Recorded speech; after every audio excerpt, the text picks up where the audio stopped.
Welcome back to Full Force Combat, another podcast proudly sponsored by Hez Boxing Equipment.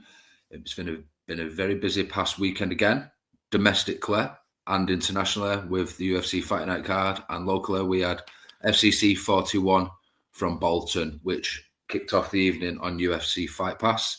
Jordan Rutherford got his pro career off to a flyer. Connor Walsh added to his highlight reel, and Kurtis Campbell moved to 7-0 in the main event. Alex, you watched the main card, didn't you? So should we start from the bottom, work our way up? Yeah, definitely. Before we get going, just want to say absolutely blown away by the production value on the FCC show. I think every show they put on seems to be getting better and better and better. Yeah. I think they're slowly going to become. They already are one of the top promotions in the UK already, but I think if we carry on the trajectory what we're on, I think the gap's going to get further and further away. So completely blown away by the production value on that one. But anyway, absolutely. Just before we do move on the card, just to echo your point a little bit more. It was the first one at Bolton for a while. I've been to Bolton before, and it's a good size room, the Premier Inn Suite, the Premier Suite at Bolton Wanderers Football Club, and they usually go to the Olympia, as everyone knows. But the Olympia is a bit old looking aesthetically.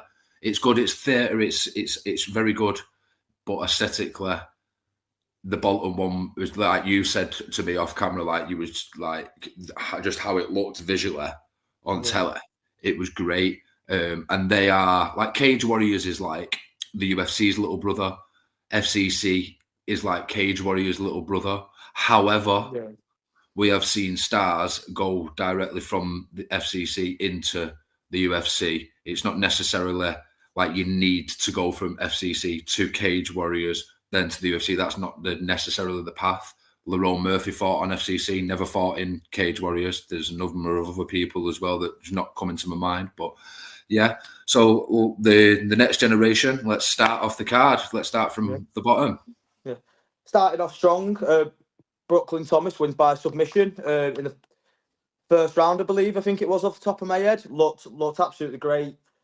Suffocated his opponent with a grappling, shut the guy down, got the head and arm, finished it off nice and early. Well done to the kidder. And then moving up past the card, another pro debut, Jordan Rutherford absolutely smashed his opponent, Matos, to bits with those elbows in the first round, mate. Ended up getting it called off with a doctor's stoppage. But mate, I was not surprised towards the end of that first round.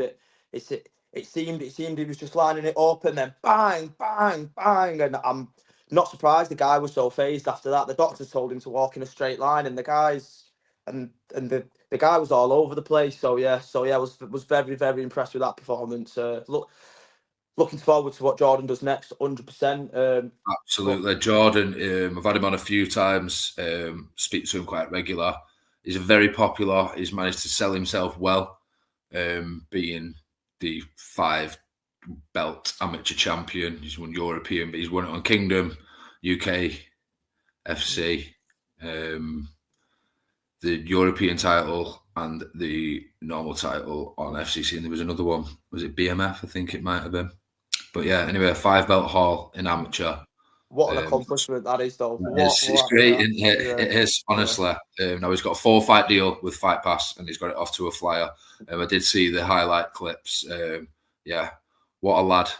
What a lad. Yeah. And he's another one that's similar to Mick Stanton and a few others over the years that turned pro late. So Jordan's now 30. And he's sort of like, it's one of them where you one of those that break the mold every so often and start really late and end up having a really, really successful career. So yeah, big up Jordan, and looking forward to the second fight of his pro career. Let's move on to Connor Walsh. He added to his highlight reel again, didn't he? The fly catcher's a little machine. yeah, mate. I was really not shocked, but I was really taken back. He was in the second round before he got the finish. It was aggressive, but so controlled of it at the same time. Stayed in his face with the feints and just keeping active. Now, bear in mind, his opponent Sven, who's from Czech, I believe. He was throwing absolute bombs. The guy was fighting till the end. He was fighting his heart out, mate. So fair play to him. But I think Connor Walsh just showed he was levels above Sven, but Sven showed really good art as well. So yeah, that was my fight of the night, to be honest. Walsh versus Sven. That was my fight of the night. Yeah, he definitely comes to fight. This is the thing with full contact Contender. They match them really, really well. Not just domestically, and the amateur cards are always like littered with local talent, but the international matchmaking, like the Brazilians that they get over, that are all like they're all high level black belts, and that some of them, you know, that are in title fights with them. So you can't complain with it. They're really, really good, really good. Yeah, I was having a little gander at some of the guys, and like, I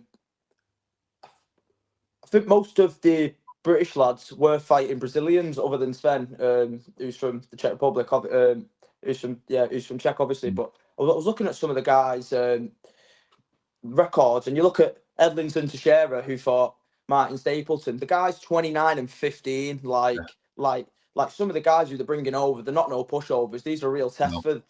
These are real tests for these British stars, and I'm all for it because they're showing the levels above me. So brilliant matchmaking, brilliant. Absolutely, like we were just saying, as well as the international side of the matchmaking, the domestic side of the matchmaking, and one that stole the show for a lot of people. You'd say the Connor Walsh fight was your fight of the night, but for a lot of people, the Callum Connor Chris Stringer fight. Yeah. Chris is from Northern Ireland. Callum fights on the Manchester top team. What a fight that was! That was a brilliant fight, and that just shows the level that Callum's at, in my opinion, because Chris has been around the block. He's fought some really good names, and that was Callum's only 7th fight or 8th fight. Yeah. Brilliant. Is the full package, in my opinion. He's shown how clinical he can be, and he's shown how cheeky he can be as well, because there was points where they broke in the clinch and they just give him a quick slap as well. And I like that in a fighter. I like that. I like that. Yeah. It was very. Going back to what you said, he was very slick and very precise with his strikes. Now, Chris Stringer was bringing the heat. The guy was coming forward the whole time, but Callum Connor was just good at moving around him and staying out the way a little bit and getting into a clinch and breaking back out of it and landing off strikes on the break and stuff. Very, very, very well thought out performance, and very methodical. Yeah, methodical. That's the exact word I was looking for. Absolute brilliant performance. Absolute brilliant performance by Callum Connor. Absolutely. And who else was on the main card before we get to the Pink Panther in the main event? I believe it was Martin Stapleton and Edlinson Teixeira, I believe. I believe. Let me just get that up just so I don't get that wrong. But yeah, we're on. To be fair, I'm not entirely sure how this bout ended, because I went to the toilet around this time, so I'm not entirely sure how this bout ended. But yeah, brilliant matchmaking yet again. Like a guy like Chris Stapleton's been around for a while. He's had over 20 fights, fought on big promotions like Cage Warriors. Good to see him. Good to see a guy like that active in the scene and still making some noise. Absolutely. Now, one lad that is making a lot of noise is the Pink Panther, Kurtis Campbell. Yeah. Now, similar to Jordan Rutherford, absolutely littered with amateur titles. It's just disgusting how good these lads are. Hopefully, Alex, you'll be able to get to this level one day. But they're setting the bar out. This is the point that I'm making. Most of the point that I'm making is that the level of our prospects now, especially the likes of Kurtis Campbell, Connor Walsh, a load of them on Cage Warriors, few on Octagon. It's just showing how good the talent factory is of the UK at the minute. It's just a hotbed of it, and that transferred in Curtis's performance on Saturday evening. Talk us through it. Yeah, so Kurtis Campbell put on a clinical performance, if I do say so myself. In the first round, he was kind of reading him out a bit, and when he figured out he could smother him a bit with his wrestling and the chain wrestling and staying on top and getting the controlling positions in the second round, that's when you can see he's gone right. Let's turn on the heat a little bit now, and then he's gone in for the kill a bit more, took him down, finished him.